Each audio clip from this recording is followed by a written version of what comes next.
தனது சமூக நீதி பயணத்தை நமது அரசு முன்னெடுத்து வருகிறது. சமுதாயத்தின் அனைத்து தரப்பு மக்களையும் கல்வி மற்றும் வேலை வாய்ப்புகளை பெறுவதில் சம வாய்ப்புகளையும் சம உரிமைகளையும் கொண்டவர்களாக மாற்றுவதன் மூலம்தான் உண்மையான பரவலான பொருளாதார வளர்ச்சி அடைந்த சமுதாயமாக நாம் மாற இயலும்.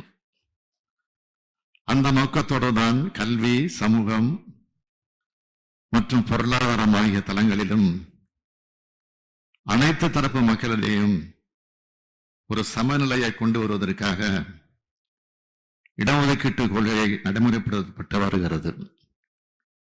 இதனால் தாழ்த்தப்பட்டோர், பிற்படுத்தப்பட்டோர், மிகவும் பிற்படுத்தப்பட்டோர், சிறுபான்மையினர் மற்றும் மாற்றுத்திறனாளிகள் என சமுதாயத்தின் அனைத்து தரப்பு மக்களும் ஒருங்கே வளர்ச்சியடைய வழிவகை செய்து அதனை கடைபிடித்து வருகிறோம். மாண்புமிகு பேரவைத் தலைவர் அவர்களே, சமீப காலமாக சாதிவாரிய கணக்கெடுப்பு மேற்கொள்ளப்பட வேண்டும் என்ற கோரிக்கை பரவலாக பேசப்பட்டு வருகிறது. நேற்று முன்தினம் கூட இதே பேரவையில் பாட்டாளி மக்கள் கட்சியினுடைய மரியாதைக்குரிய உறுப்பினர் திரு கோகா மணி அவர்கள் பேசும்போது கூட சாதிவாரி கணக்கெடுப்பை மாநில அரசு மேற்கொள்ள வேண்டும் என்ற ஒரு கருத்தினை தெரிவித்திருந்தார். சாதிவாரி கணக்கெடுப்பு மேற்கொள்ளப்பட வேண்டும் என்பதுதான் திராவிட முன்னேற்ற கழகத்தினுடைய கருத்தும் என்பதை முதலில் இங்கு தெரிவித்துக் கொள்கிறேன். மிகவும் முக்கியத்துவம் வாய்ந்த இப்பொருள் குறித்து இந்த பேரவைக்கு முழுமையான விவரங்களை எடுத்துரைப்பது சரியானதாக இருக்கும் என்று நான் கருதுகிறேன். மாண்புமிகு பேரவைத் தலைவர் அவர்களே, தேசிய மக்கள் தொகை கணக்கெடுப்பு என்பது, அதாவது ஒன்றிய அரசால் மக்கள் தொகை கணக்கெடுப்பு சட்டம், அதாவது சென்சஸ் ஆக்ட் 1948 கீழ் மேற்கொள்ளப்படும் ஒரு மாபெரும் பணி. இது ஆங்கிலேயர் ஆட்சி காலத்திலிருந்து 100 ஆண்டுகளுக்கு மேலாக தொடர்ந்து 10 ஆண்டுகளுக்கு ஒரு முறை ஒன்றிய அரசால் நடத்தப்பட்டு வரும் ஒரு மாபெரும் பணி. மக்கள் தொகை தொடர்பான புள்ளி விவரங்கள் அனைத்தும் கணக்கெடுப்பின் மூலம் சேகரிக்கப்பட்டு ஒன்றிய அரசால் தொகுத்து வெளியிடப்படுகிறது. மக்கள் தொகை கணக்கெடுப்பை சட்டத்தின் பிரிவு 3 படி ஒன்றிய அரசுதான் மக்கள் தொகை கணக்கெடுப்பை நடத்த வேண்டும். ஆனால் பொதுவெளியில் பரவலாக தெரிவிக்கப்படும் ஒரு கருத்து என்னவென்றால், புள்ளி விவர சட்டம் 2008, அதாவது கலெக்ஷன் ஆஃப் ஸ்டாட்டிஸ்டிக்ஸ் ஆக்ட் 2008 அடிப்படையில் சாதிவாரி கணக்கெடுப்பை மாநில அரசு மேற்கொள்ளலாம் என்பதாகும். இந்த சட்டத்தின்படி மாநில அரசுகள் சமூக பொருளாதார புள்ளி விவரங்களை சேகரிக்க வழிவகை செய்யப்பட்டுள்ளதே தவிர, இதே சட்டத்தின் பிரிவு 3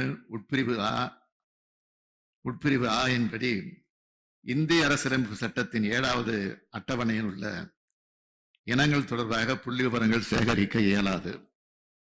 அதாவது 7வது அட்டவணையில் தான் மக்கள் தொகை கணக்கெடுப்பு 69வது இனமாக குறிப்பிடப்பட்டுள்ளது.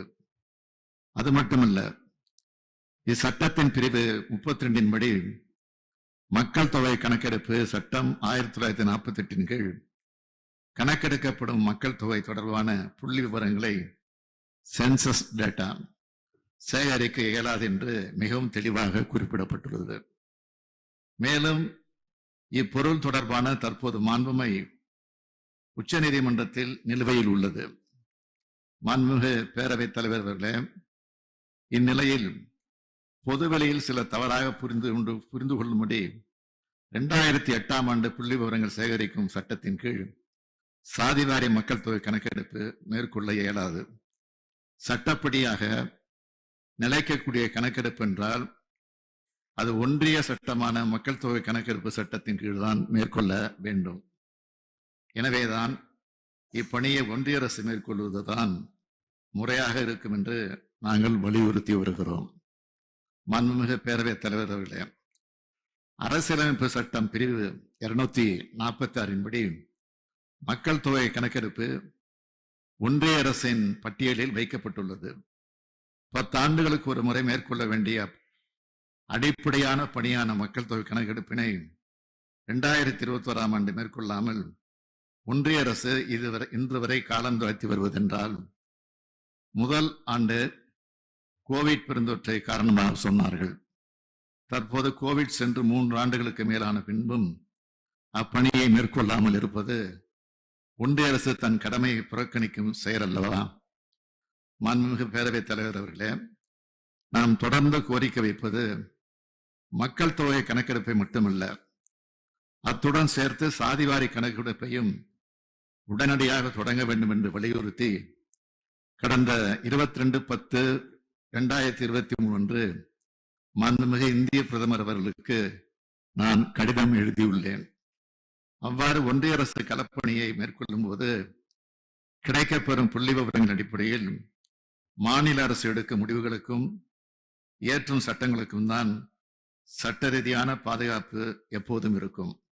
மாறாக அந்தந்த மாநில அரசுகள் ஒரு சர்வே என்ற பெயரில் புள்ளி விவரங்களை சேகரிப்பது, பின்னர் அதன் அடிப்படையில் சட்டங்களை ஏற்றுவது என்றால் அது பின்னொரு நாளில் நீதிமன்றங்களால் ரத்து செய்யப்படும் வாய்ப்புள்ளது.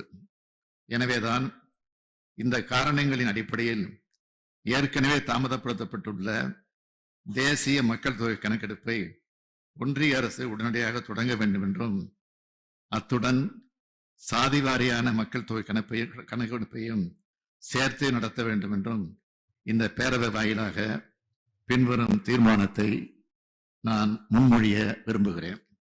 தீர்மானம்: இந்திய மக்கள் அனைவருக்கும் கல்வி, பொருளாதாரம், வேலைவாய்ப்பு ஆகிய அனைத்திலும் சம உரிமையையும் சம வாய்ப்பையும் கிடைப்பதை உறுதி செய்யும் வகையில் திட்டங்களை தீட்டி சட்டங்கள் ஏற்ற வழிவகை செய்ய சாதிவாரியான மக்கள் தொகை கணக்கெடுப்பு அவசியம் என்று இப்பேரவை கருதுகிறது.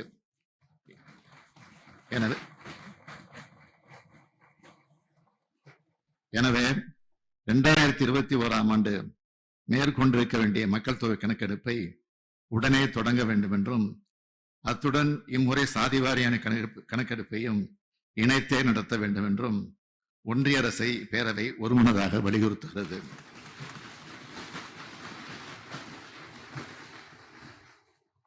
இந்த தீர்மானத்தை மாண்புமிகு உறுப்பினர்கள் அனைவரும் ஒருமனதாக நிறைவேற்றி தர வேண்டும் என்று கேட்டு அமைகிறேன். நன்றி. பாதகம் செய்பவரை கண்டால் நாம் பயங்கொள்ளலாகாது பாப்பா, மோதி மிதித்து விடு பாப்பா, அவர் முகத்தில் உமிழ்ந்து விடு பாப்பா. அண்மை செய்திகளை உடனுக்குடன் தெரிந்து கொள்ள இணைந்திருங்கள் இயம்நாடு தொலைக்காட்சியுடன்.